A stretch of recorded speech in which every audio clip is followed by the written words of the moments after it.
Morning. We're going to go ahead and get started. So we have 1 hour to go through this class. We get asked lots of, I should say, I get asked lots of questions about like selling businesses and commercial and stuff like that. And a lot of people try to dabble in commercial. Some don't want to mess with it. Really, not very many people know at all what goes into, selling a business and how complex it can be, or helping purchase a business. So we were fortunate to have some resources to help today. So I oversee Concepts Commercial, but we don't have one person that's all they do is commercial. Everyone else just kind of dabbles in it and still sells primarily residential. So we're going to have Adam Weltha talk about the commercial side of things, on how either he can help, provide some guidance, or even team up on, doing some projects and stuff together with his knowledge, and I'll let him talk more about that. And then we have Rod Dempsey from Create Business Brokers, so which is in this office, and I'll let him go into the history there. So I personally became the primary principal owner of Create about 1.5 years ago. Rod is a managing partner in that, and handles day-to-day stuff. We have 4 brokers, and he can go into the world of business, what that looks like and how long he's been doing it, and, the good and the bad.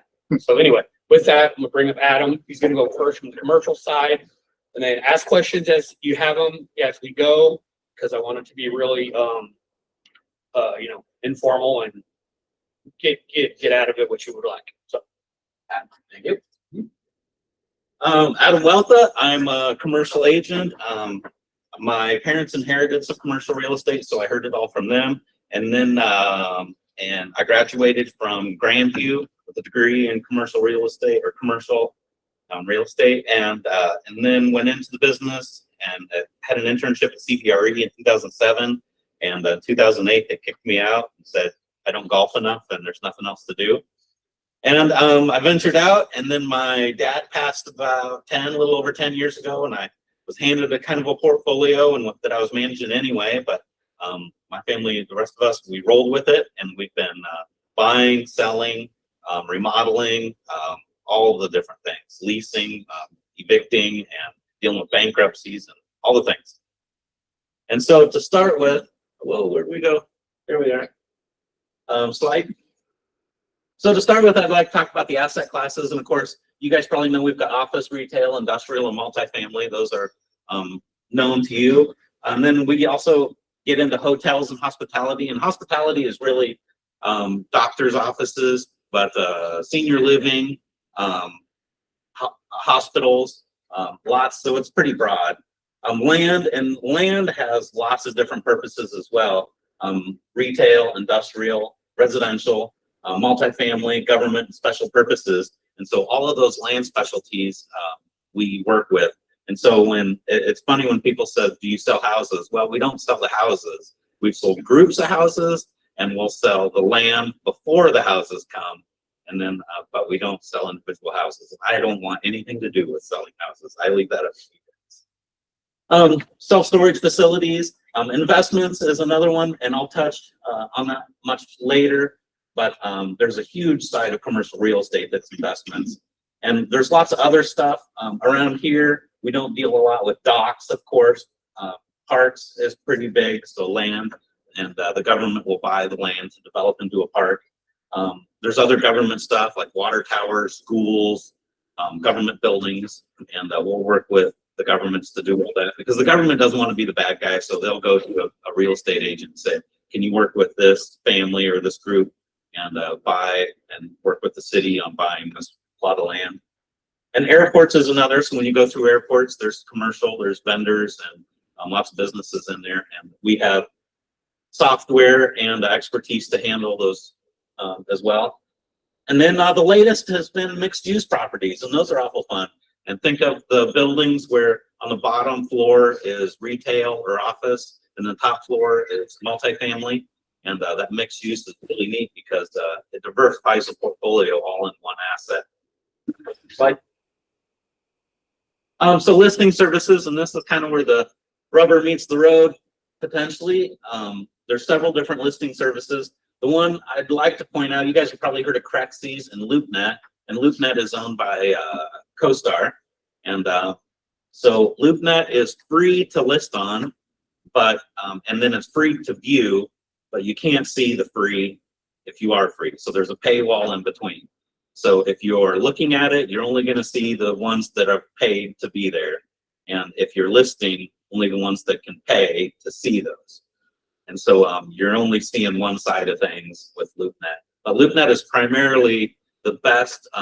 CoStar spends a ton of money with Google to get at the top of the list for Google. So they really drive a lot of stuff. When I think of like a business owner sitting at home and laying in bed and type in commercial real estate near me, LoopNet will pop up with the first handful, almost the first page. And then probably Crexy is the next. And Crexy is free to list on. It's kind of a pain to navigate. Shane would say, I never opened Crexy. And I barely open Crexy. I look on there about once a month just to see what's happening. But as a whole, I don't use it too much. I use Catalyst and Moody's. Catalyst started 5 years ago, and then Moody's bought them.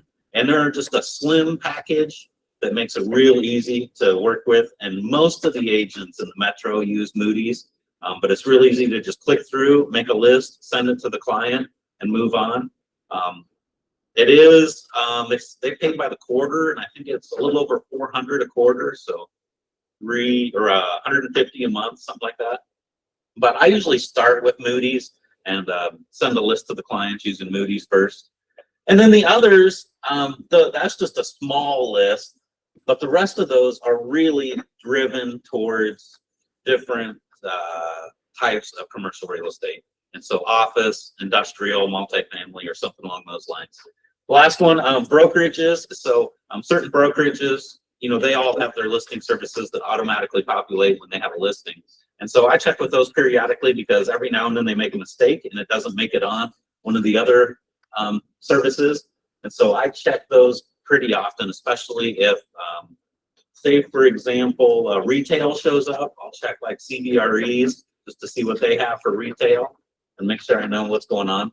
The municipalities, so cities, counties, states, they have their own MLS system that they all go by. And ordinarily, agents don't populate to that, but we check it out and we see what's going on there.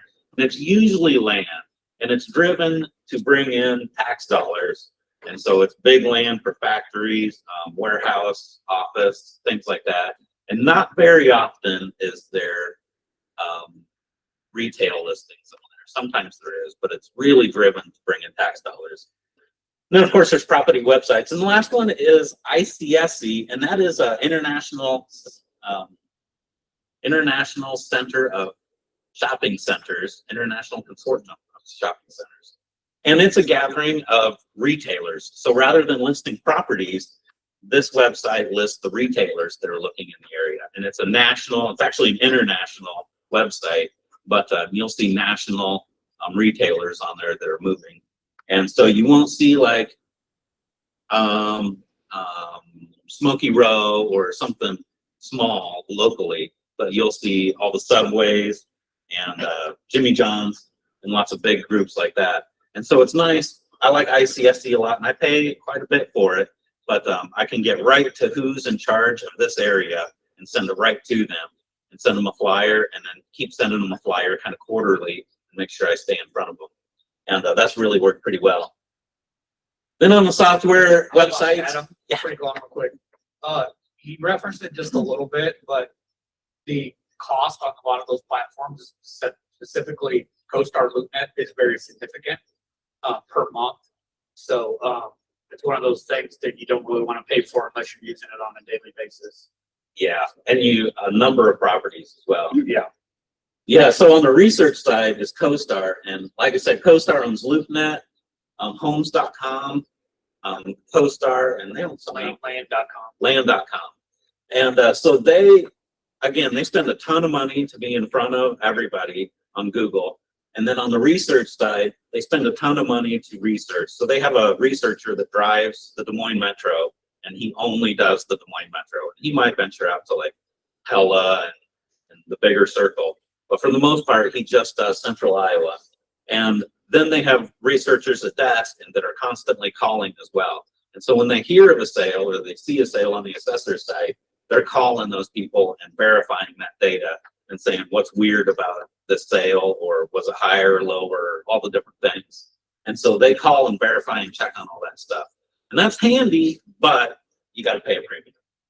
And it's significant. I don't remember exactly. Well, it depends on how long of a package you get. For CoStar? Yeah, and it depends on how long of a subscription you get. But It 3 depends years. on if it's national or local. Yeah, So you repeat what I say so everyone else can hear. If it's national, local, or just the state, it could get up, anywhere from $500 to up to $1,300 a month. yeah. So if you have a national or a local representation with CoStar, it can go from $500 to $1,300 a month. And then if you lengthen your contract, they'll reduce it. But at any rate, it's expensive. But they do have verified data, and it is pretty good. Reonomy is probably my favorite. And what they do is they scrub the assessor's page, Secretary of State, internet, Google Maps, and they'll just collect the data by scrubbing those websites. And so when you click on a building, it'll pretty much always come up with a name of somebody in charge and an email address. But the problem with like this building, if I clicked on this one, it would have 50 agents and all their email addresses and all their phone numbers, and it won't tell me who's really in charge. And so you got to really plow through it and start making cold calls and find out who's in charge. Yeah, I wouldn't say that Shane's in charge of this building. I haven't looked it up, but odds are. And then the assessor's page, but you guys probably found that trying to find comps on the assessor's page isn't really easy. And so we end up going to one of the pay places to find comps. The Secretary of State has quite a bit of stuff. Next, we look at traffic counts, population data, household income. And we've got to go to I go to specific state-funded websites for those. The traffic counts, I like to dig and find the biggest traffic counts that I can for an area. And I won't say just on the street, but I'll say an area has this many traffic counts per such and such year. Population data and household income is big for retail and office. And then we also like to see elevations to see how long sight lines are and where those sight lines are. The biggest sanitary and storm sewer and water lines is huge for development. And so in today's age, it's really hard to do developments. And so where the sewer is and where the water lines are is absolutely huge. And so you've seen developers in the area like D.R. Horton is buying huge chunks of land. And I can guarantee that sewer and water is close. It may not be at the property, but it's as close as they can possibly get because they don't want to drive sewer and water real far, and the municipalities don't want to be taking sewer and water real far. So they try to just incrementally move it along, but and try to take down chunks of land at the same time. So the big ones for residential people on this is if you find a farm or a bigger chunk of land, or you were saying, there was one in Valley Junction that is still on septic. So, those groups that are near the sewer, and you can sell it to a developer or somebody, and they're sophisticated enough to know, and they've worked with those cities before, and they can hook onto the sewer and septic real easy. High voltage power lines has been a real big thing lately, and those are hard to get a hold of from the cities and municipalities because of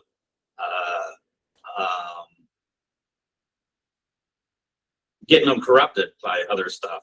And so they don't release where those high voltage lines are, but data centers is big, and they want the high voltage lines, and they're paying a premium for as low as like 3, maybe 5 acres. They'll do a data site on like 3 to 5 acres, and if there's power lines real close, they'll pay a premium for that. And I've seen them knock down $1 or $2 million houses and put a data center site there, and they'll pay lots of money for land. And then, of course, we're always looking at websites to find zoning, and I'll touch on that a little bit later. But yeah, so property analysis. So parking, office space. They're big on parking, building aesthetics, natural lighting, amenities, TIF, tax increment financing, and so the city will put TIF districts and and say, if you come here, we'll allow no or reduced property taxes for a period. And that's huge, but those groups have to be able to work with the city or have somebody. And so the real estate agents have worked with the city, and we'll go and start that conversation. And usually attorneys or the group will have somebody that they'll work with that'll jump in and take that conversation over. But we usually start that conversation with the cities on TIFs. And of course, office space is looking for internet connectivity, efficiency, so the LEED certified stuff. There's 3 or 5 different levels of LEED, and it can get how efficient it is. And then the employee pool of the area. So they want to know how many employees in the area there are and how the income of that area. And based on the income, they can kind of figure out how sophisticated that labor pool is, and then from there derive where they want to be. So you could imagine there's different areas of Des Moines where office is and different areas where they're not. And they've driven that based on the data. So the next one is industrial, and those guys are looking at the dock doors, drive-through, how much office square feet they are, warehouse square feet, and that's all based on what they need. So sometimes they need more office staff and less square feet in the warehouse, and sometimes they need more square feet in the warehouse. They also look at the efficiencies. They're big. Industrial is big on interstate access, and around here we find lots of industrial in the northeast quadrant of the metro, and that's so they can hook right into the interstate access. And we find them kind of sprinkled around the metro, but they try to get real close to that interstate access. Industrial is big on sprinkler systems so that they can reduce their insurance costs. So they're also looking at the width of aisles lately, and they have machines that go through and can pick up, product. And so Amazon, for instance, has machines that go through and picks products. And so the real estate agents know how wide those machines are and how tall machines can handle. And so we know the buildings have to be this tall and the aisles are this wide. And if you multiply out the aisles, then the building has to be this wide. And so we know roughly what different groups are looking for as far as widths and heights and wide, and then positions of the support. So the support column throughout the building is pretty big, and some of the industrial users like to have lots of support columns so that they can hang stuff from the ceiling, and others want it wide open. And of course, sports is kind of becoming a new thing in the industrial area too, and those sports facilities want it wide open so they can have ball games inside or basketball courts or all different kinds of things. And the employee pool is big on industrial as well. They don't want employees driving too far. And the last one is retail. And retail is looking at something totally different than all the rest of them. They're looking at traffic patterns and how can you get there fast? Can you get there early? So my favorite with these is McDonald's. Years ago, McDonald's used to do tons and tons of studies on where they should go. And they looked at all the data. And they said we would get more traffic in the morning or in the afternoons or whatever. And so they knew that certain areas would have traffic flowing away from town, and then in the mornings it would be flowing to town. And so they want to be on certain sides of the road and all that kind of stuff. And they spent a ton of money on trying to find out where they wanted to be. And then Burger King came along and said, we just want to be across the street from McDonald's. And so I find that pretty interesting. And also with them, they look at neighbors. And so you'll have Jordan Creek, and that's a growing thing down there. And they look at the neighbors down there and who else is there and what else is growing. A lot of groups follow Walmart, Target, sports stores, any of those big stores. There's certain groups that follow those individual stores. They look at drive times, access. They want immediate access. You don't want to be driving around. You guys know those stores where you got to drive around the parking lot to get there and you get mad every time. They're looking at visibility so they can see it from the interstate, and people are like, oh man, I gotta go there. Grease traps is big in retail, and those are for restaurants. They're required for restaurants. Anything that is food related or drink related requires a grease trap. The coffee shops require grease traps, and it just separates the grease and the fats and the oils from the water so that those grease and fats aren't going down in the sewer system. And so and they're very expensive. They're underground, they're big tanks, and they require a lot of stuff. And so if you have a grease trap, it's an asset. And so when I look at a building and I go in, and it doesn't matter, I've had office buildings have grease traps, and that is a great asset. Then we're like, all right, we can start looking at food then, or drinks, or all different kinds of stuff. And so signage restrictions and radius incomes, again, so signage is the city restricts how many signs you can have in a certain area, and where those signs can be and how big they are and all the different things. And of course, the retailers want the biggest and the most signs. If they had it their way, they would just plaster signs all over the place. And there's other restrictions. Neighbors will put restrictions on certain developments. And so if you have, so like Walmart will buy a couple hundred acres, or well, not a couple hundred, but tens of acres. And then they'll come in and say no more big products being sold. And if there's a food group, then McDonald's, for instance, will come in and say, in this development, we don't want any burgers being sold or chicken being sold. So they'll put different restrictions on just the development. And then the city will put restrictions on certain developments. And even the state has had some restrictions on stuff. So we really got to know all types of restrictions on land, and we have to look those up in different ways. Spike? I have a question. Yeah. So out of all three of those categories, what would you say would be the best to start in for commercial real estate? Like the office space, retail? Ups and downs to everything, you know? Okay. But office is coming back.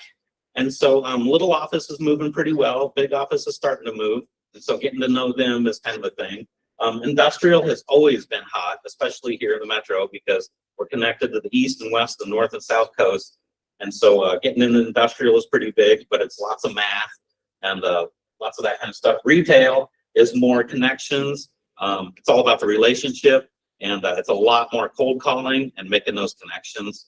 But retailers, they want to grow businesses and they want to move. And so they want to make those connections. But a lot of retailers are driven by franchises. And so then we connect with business guys. And so you got to make those franchises first. So it really depends on what you want to do individually, and then kind of what's happening in the market too. But we have some groups that are really sophisticated on office space. And we have quite a few groups that are really sophisticated on industrial. And then we have a handful of groups that are really good in retail as well. And Shane has told me many times, you're not looking to take over the entire group or the entire business. You just want a slice of the pie. And so, but you've got to drive in there and really drive and take that slice of the pie. Okay. Thank you. So how are we doing on time? We're flying.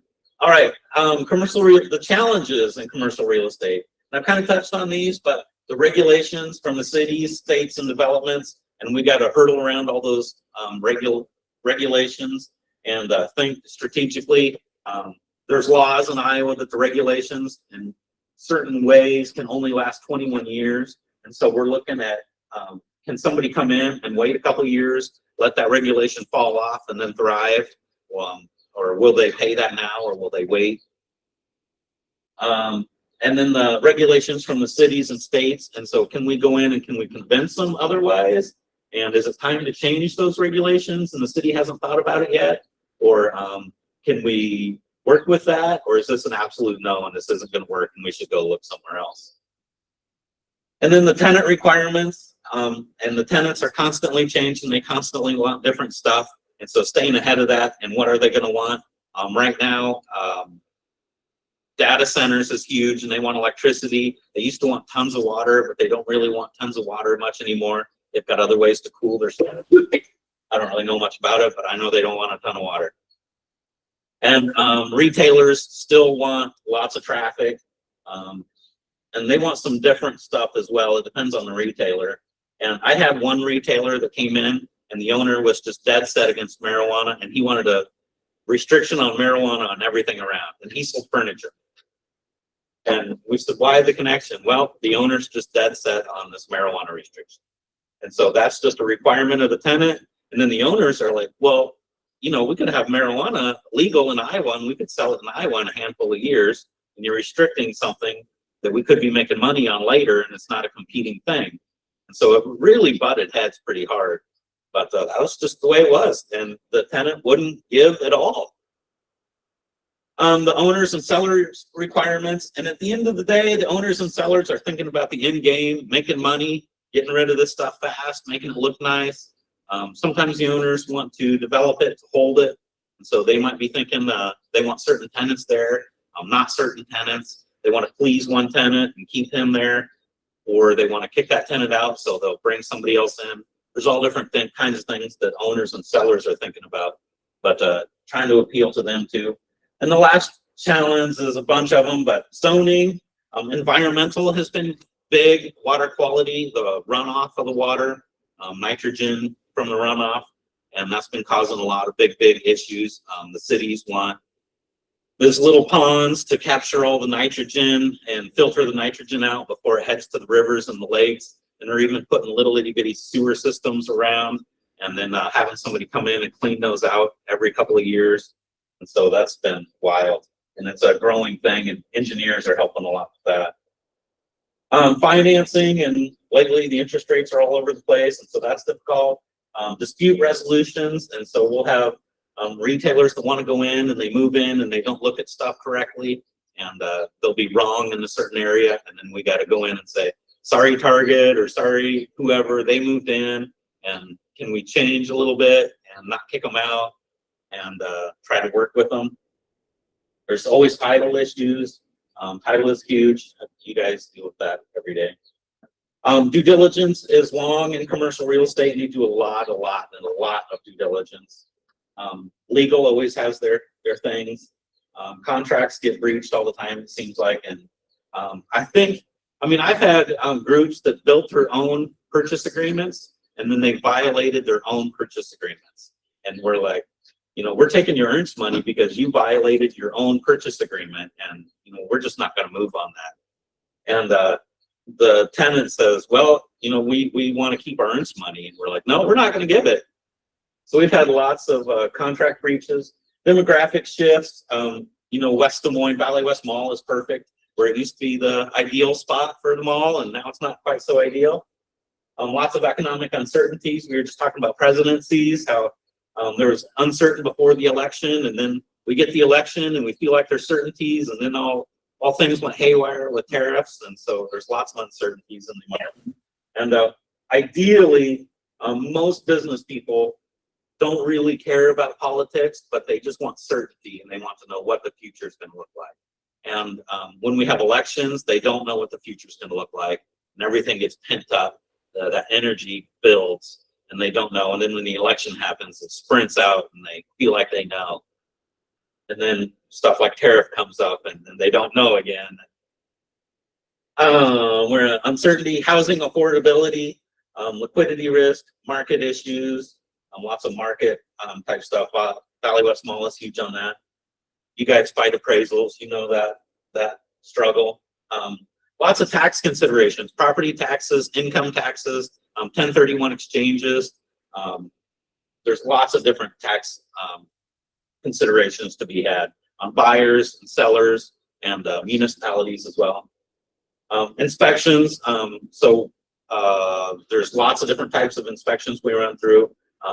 Getting sprinkler systems and making sure they're up to par. And just because there isn't a sprinkler system there, are we going to need one? Can we get one? Is there enough water to supply a sprinkler system? All kinds of stuff there. And then insurance costs, and how can they lower those insurance costs? And is it worthwhile to put in a sprinkler to lower the insurance cost a little bit? And can they afford it if they do? Can they afford it if they don't? Lots of back and forth. And so next, when you guys are talking to clients about commercial real estate, think about lease versus buy, and this is a quick snapshot. So lease is a great opportunity for new or temporary businesses. And I always say, start out walking before you can run. Don't necessarily dive into buying something if you can't. The banks want lots and lots of history of income before they will lend to somebody. And so leasing is a great opportunity for them to get some of that history of income. Businesses require expensive real estate. So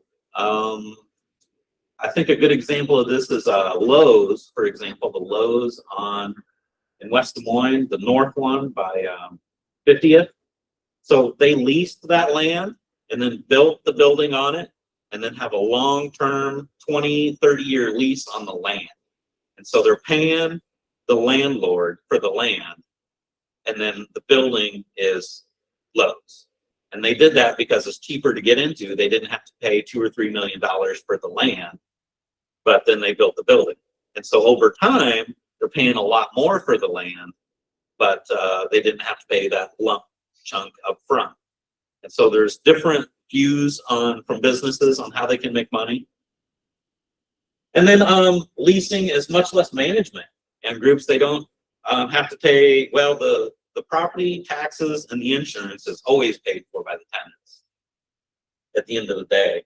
But they don't have to manage the snow removal, the lawn care, building maintenance, and all that type of stuff.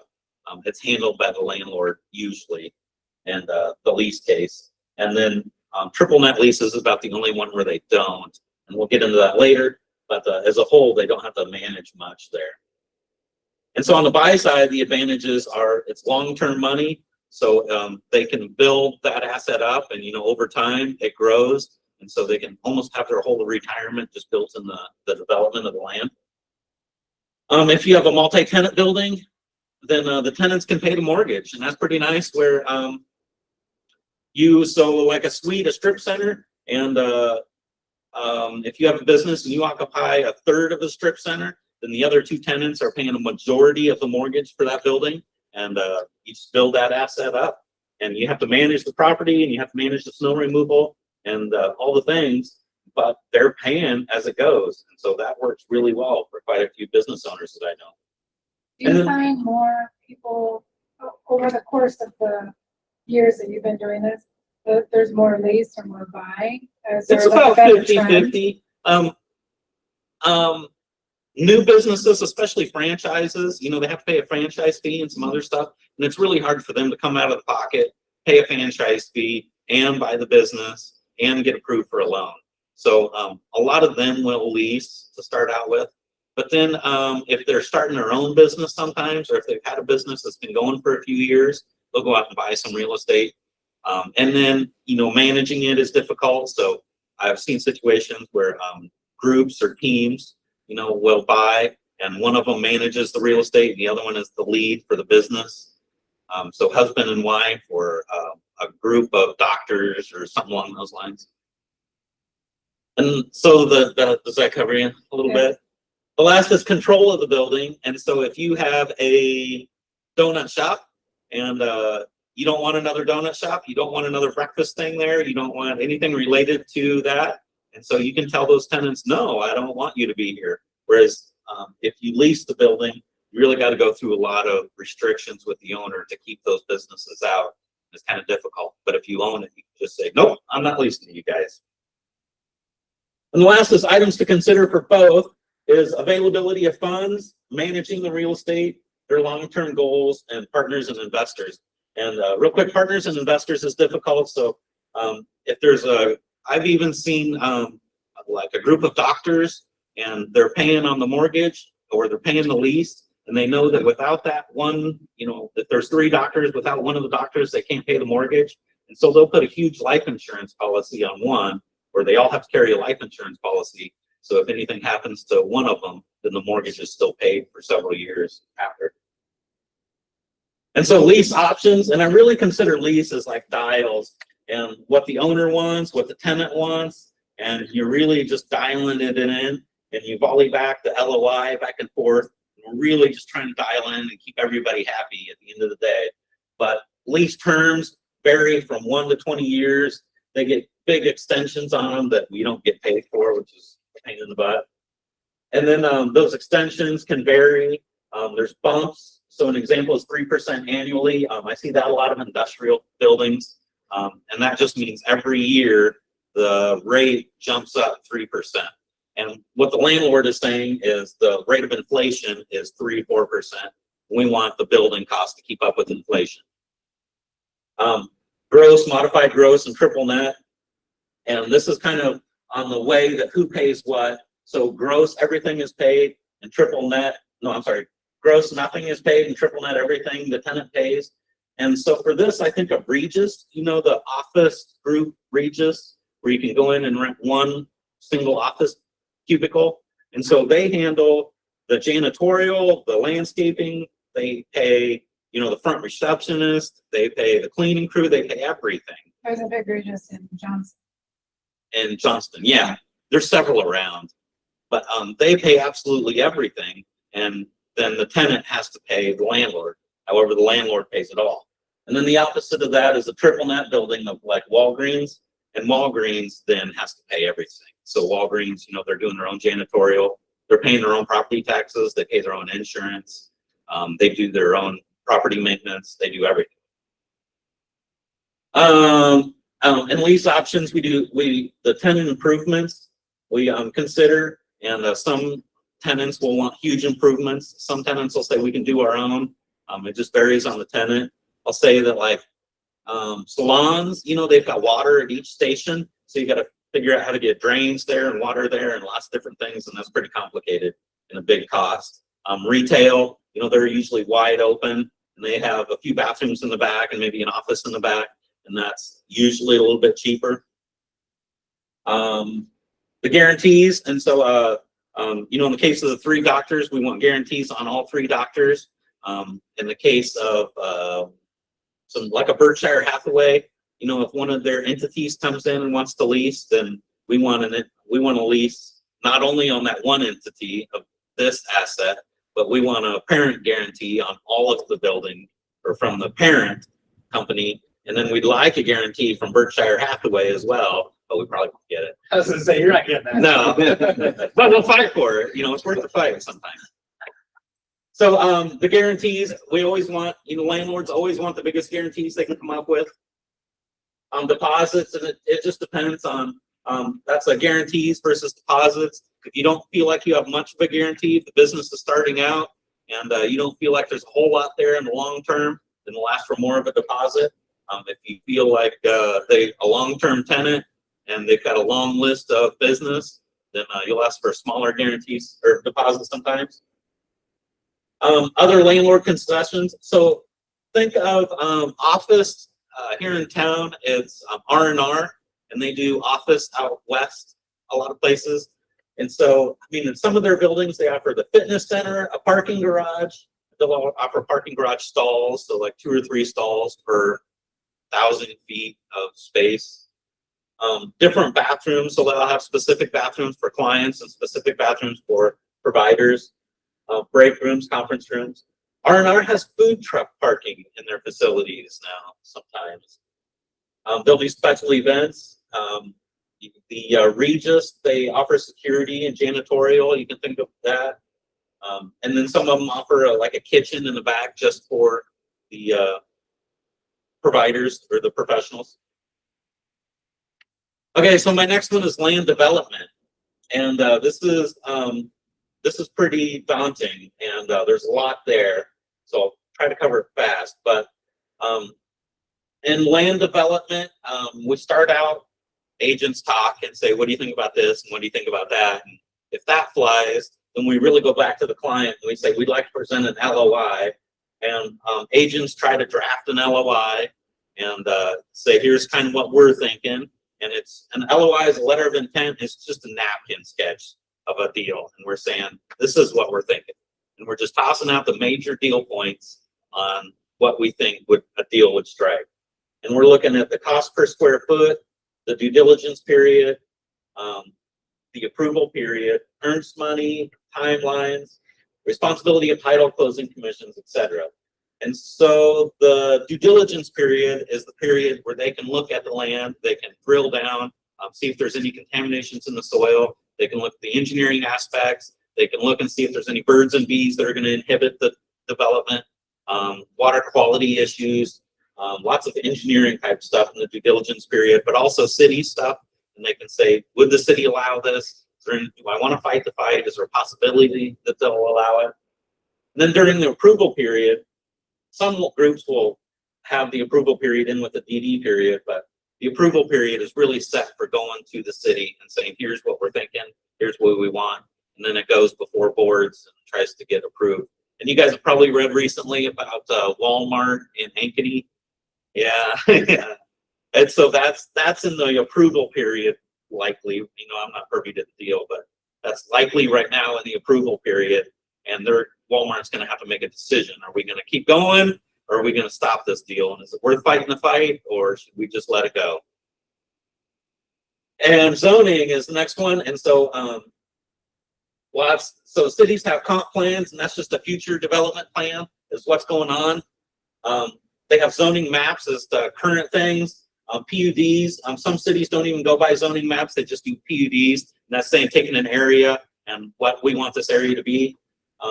Zoning also looks at fire exits, building capacity, bathroom stalls, drinking fountains even, noise control, and fire suppression. I did a church, and they were like, is the church going to occupy from this time to this time because there's an office next door, we don't want to interrupt. So this is some zoning stuff, and this is Beaverdale. And so, you know, the different colors comes down to different stuff. And then you can come over here and reference the different zoning districts and see what can go into each zoning district. And so we do a lot with that. The last one, I think, is investments. And we have triple net buildings. And so think of like Walgreens as a triple net building. Come and Go is our triple net building.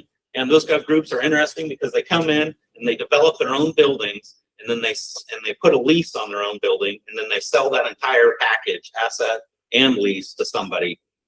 And so then we can buy that package as an investment, and you can triple net into it, or 1031 into that building. Land, there's big developers in Des Moines, and they buy the next donut of land in Des Moines, and then when that developers want the next donut, and they just spin off the next piece of land. And there's big guys in Des Moines that just spin off the next chunks of land all the time. Multi-tenant buildings are big investments, and again, that diversifies out the asset. DSTs is a Delaware Statutory Trust, and you can 1031 into these, and DSTs buy big assets, and they manage that whole asset, and an investor can go in and buy a small sliver of it. A small sliver meaning like 100 or 100,000 to $1 million. It's a pretty small sliver. It's several 100,000. Partnerships, farms, of course, are investments, and the VRBOs and Airbnbs have been investments, and I've sold chunks of those before. Oh, I had one more. No more? Oh yeah, 1031 exchanges. And so 1031 exchanges, you can sell your asset, and if you adhere to the 1031 exchange, then you don't pay income tax on that yet. You'll have to pay it in the end, but for now you don't have to. And so as residential agents, I want you to think of like farms, and they'll have a couple hundred acres and a house. And so what they do is they sell off the house as one thing, and then they can go and buy another house for the price of that house. You don't have to pay income tax. And then the farm, they sell it off different, and they can go in and buy a building, or the DST where they don't have to manage it, and it's just mailbox money. Land where there's quite a bit of management, but they get a big chunk later. Triple net buildings, they can buy a second home and have a second home, and there's lots of rules with it, but they can not pay capital gains, and so they can have a home here and in Florida, or they can buy rental homes. And the VRBOs, where they have a place in Florida and it's rented out, and they block times out where they go visit and then they come back. And the current trends. So currently money is expensive, interest rates are high, it's hard to get money, and labor and materials are expensive lately. It feels like everybody has 100,000 to start a little business. And house flippers, you know, there's a ton of house flippers out there, lots of groups, and it feels like everybody's got a little bit of money, but nobody has all the money is what it feels like. Nobody's got enough. Remodeling is happening. Price of land and the price of buildings is going way up. So there's lots of remodeling being had. It does feel like the bigger groups, lots of going back to the office. So small offices moving, the big offices are moving, but it's just slower. And again, if there's sewer under development is happening there. Is that my last one? Oh yeah, so why commercial? This is my last one. Commercial real estate requires specific knowledge due to complexity of property types and transactions. Buyers and sellers benefit from the agent's market knowledge. Agents understand the zoning, land laws, and environmental regulations, and we know who to go to and who to talk to, and to get to professionals, and we try to keep the cost slim to them. And that's me at the end. Go ahead, you're fine. Thank you. All right, I didn't introduce you, sorry. that's fine. It's all right. Rod Dempsey. I told Michelle I could do 5 minutes or 50 minutes. I get 5, so. You get 5. We'll make it like 15. Old mentor told me once, brevity is a sign of genius, so we're gonna go be smarter today. Move quick. Well, okay, so Rod Dempsey worked with KR Business Brokers. We rebranded about 2 years ago to create, Ryan, our previous owner, spent a lot of money to get KR E8. And it's amazing how many people still say that KR E8 Business Brokers. No, we're Creative Business Brokers. So Shane and we partnered 2 years ago, right after the rebranding, and we've been around for a little over 40 years. Two guys, Kramer, who was a lawyer, and Roger Ranker started it. Roger, you'll still see around the building every now and then. Of our current listings, he's still probably responsible for probably 6 to 8 of them.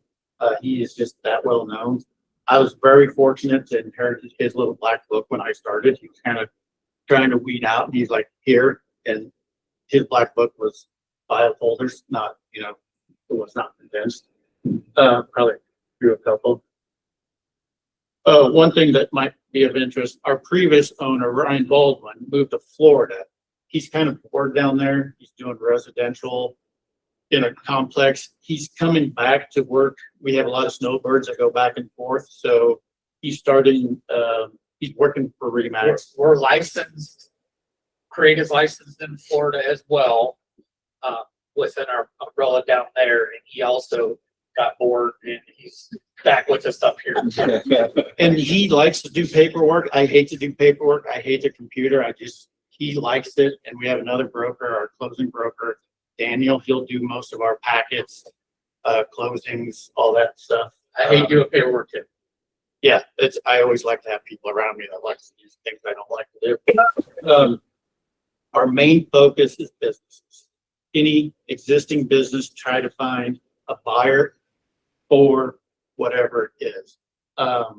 We do restaurants, software companies, hotels, car washes, pretty much anything that somebody makes money from. A lot of times, we were talking before, people don't think their business, they just close it. They don't think it's worth anything.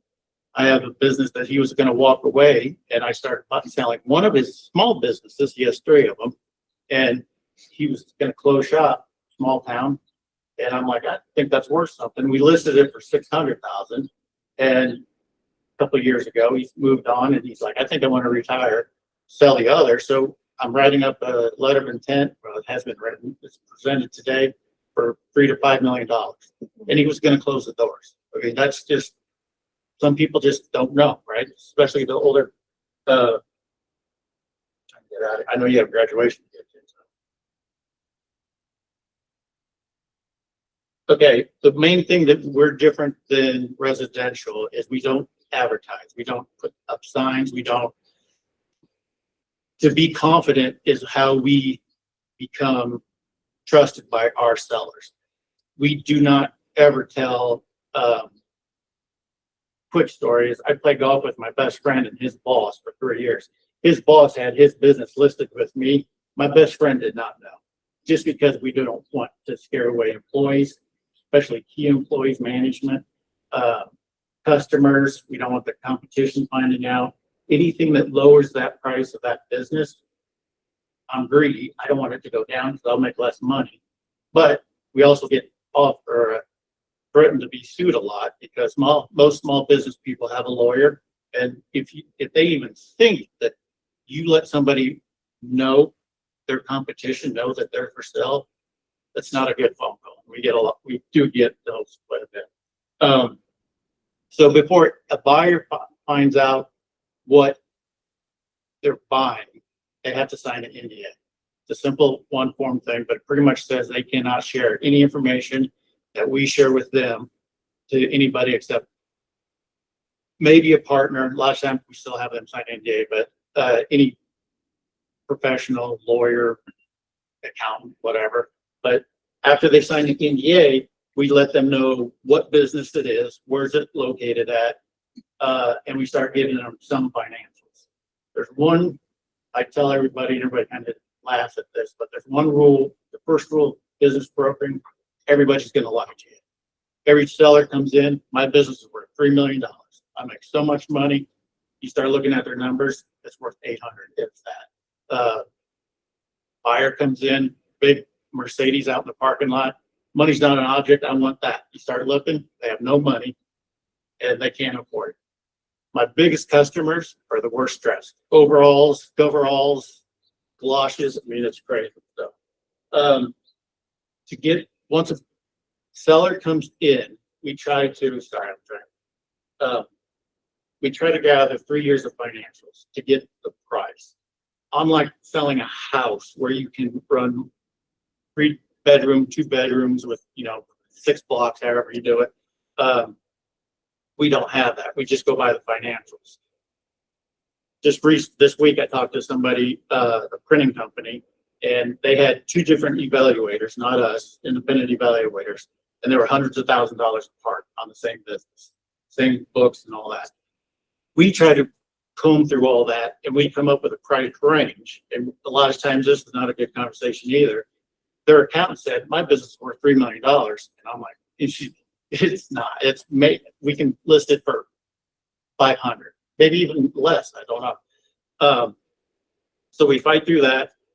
We come up to a consensus of a list price. We list it and then we start advertising it. Probably skip through. We start to advertise it, different levels. Shane's been doing some social media now, but in the past we never did that. Our website gets a lot of action, krbb.com. It's been around forever.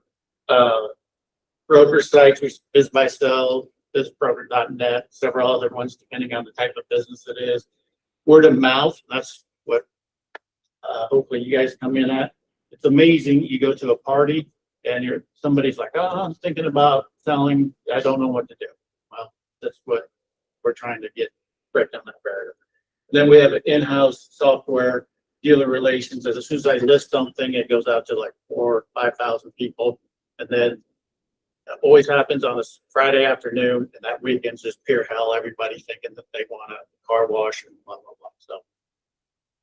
So our sales process, probably a little bit different than yours, is once they sign an NDA, we have a meeting.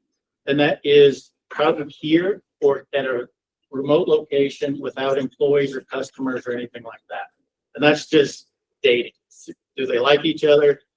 Do they like the business? Do they like the seller? All that.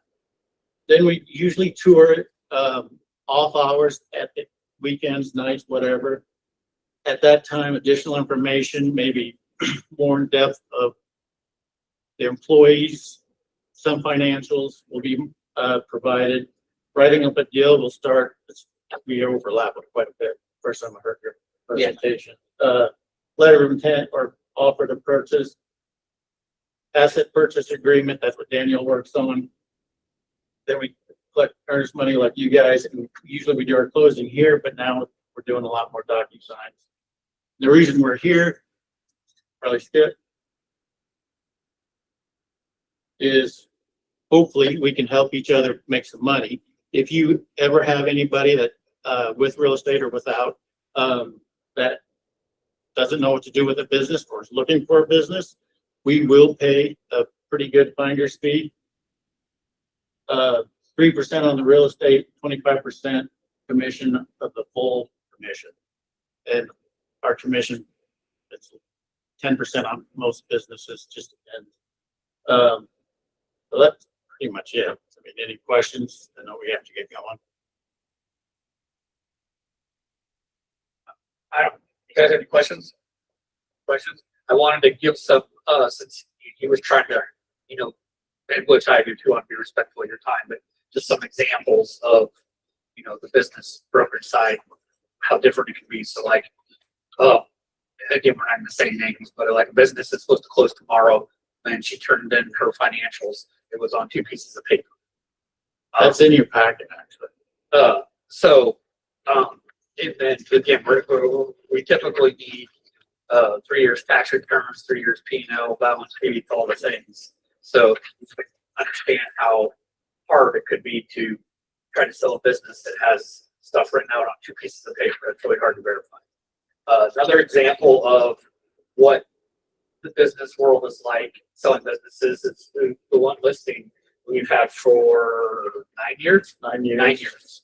Writing up, well, last weekend we wrote up a letter of intent on it. So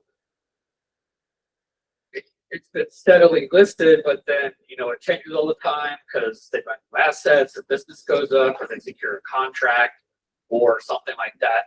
And then, you know, another thing, those things that could happen is, you know, this is a scenario where, you know, when in real estate side, we very rarely like to have buyer and seller in the same room because of emotions, right?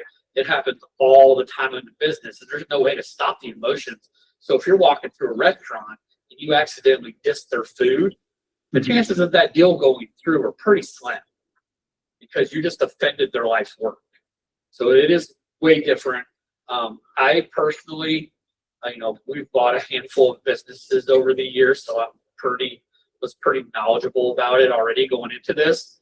But again, with the ones that have been around for 9 years, and we're talking, some of these businesses are $7, $8, $9 million. There was one that closed in March, maybe, that had been worked on for like 3.5 or 4 years. That started out at, you know, probably around $1 million. It ended up being like 3.3 million because the people that came finally bought it just decided to buy everything, including the real estate. So there's so many moving pieces. But I thought this was a good class to put on just because there is a lot of overlap. There are, like I said, there's, you know, you guys run into scenarios where you have friends, family, clients that might not know where to go. You might not know where to go. I thought that this would be a good one to know that there are resources available. And I can't think of anyone else in town who has access to these types of resources. So with that, if you don't have any questions, we're done. I have one question. I have one real Is question. there a way we can just see a letter of intent? Well, Just like a generic? there is a generic one for real estate in Dawood. Okay, there is. Okay, that's good to know. I did not know. Oh, Brandon has a question. So for real estate, commercial real estate, there is a generic one in Dawood. Okay, I will tell you, depending on the type of property you're dealing with, the one that's in Dawood, you're going to be crossing a lot of stuff out, putting NA next to it because it's not going to be relevant. Yeah. So, you know, just curious what it looks like. Yeah. So there's one in there. Now, as far as the business side, we don't have a generic one of that just because every business is so different. So, but the one thing I will mention is before we get Mary's question, is if everyone understands, like with the letter of intent, it's just good faith. Yeah. It's like basically worth what it's written on. Mhm. So, Berta? So do we have any, I guess, additional sources here in the Quad City area? I know we can always reach out to you, Shane, because I've done that in the past.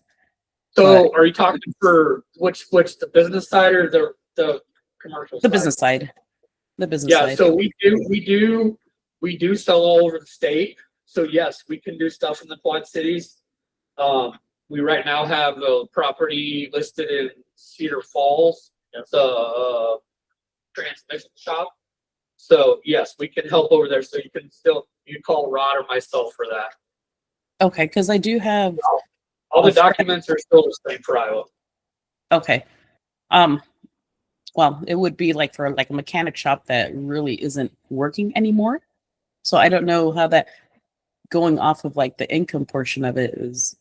Well, you would probably be able to go off the income portion of it, but if it's still got all the equipment stuff in there, the equipment has value. Okay. So I'll look reach at out. it. Yeah, let's touch base afterwards because there's a few different ways that can happen. Thanks. Good question. Other questions? Do you guys help with, franchise opportunities? Yeah. Some of them are Yeah. easier to work with than others. We have, Pre-COVID, Subway, you just ran from them. we have a few franchises right now. So, and, actually, I just thought of one other thing, and this is actually, the last thing I'll say. Adam referenced the fact when you're dealing with leases or business and stuff, exclusivity in a certain development. And even if you feel that there are chances of another business in that development coming in there are slim, still put it in there. And I'll give you the example. We were going to be building a very nice building down in Cumming in Middlebrook. That was going to be a high-end event center, a high-end restaurant, and it was supposed to have a real estate office in it. We got plans, we have everything done. We spent a lot of money on that. We had land under contract, big deposit. Wilson Orchard came in shortly after, and I questioned it, and they said it wasn't going to look anything like ours. Fast forward till now, it was the exact same model. Exact same model. So when it came time to move forward, I chose not to. And after a long going back and forth with attorneys, we did lose. We forfeited all of our earnest money, and weren't able to move forward. But it did make sense. If you would have told me there was going to be two 20,000 square foot facilities within a half a mile of each other doing the same thing in Cumming, Iowa, I would have told you were crazy. But it happened. So, and their exact words to me were, "You didn't write an exclusivity." Well, I didn't think I had to because you told me it wasn't going to look anything like ours. This would be a different model. So, caution story. All right, we are done. If you guys need anything, let us know. Appreciate your time. Have a safe drive to graduation. Thank you. Thanks to everyone online. Hey, Shane, I do have one more question. Thank you. Hold on, someone's online. Sorry, agency. Because of that Yeah. long time frame that it normally takes, I guess, the due diligence part, what's a suggested agency time frame to establish? Because I would imagine we would still have to get those forms re-signed. Does that make sense? Well, again, we're at two different scenarios. Mhm. Commercial side, I would do a minimum of probably 6 months to a year. Business side's a little different. We don't really have to have that for a period of time. So a lot of the upfront stuff with that it's done is kind of on good faith until you get really connected with the client. Then you sign off.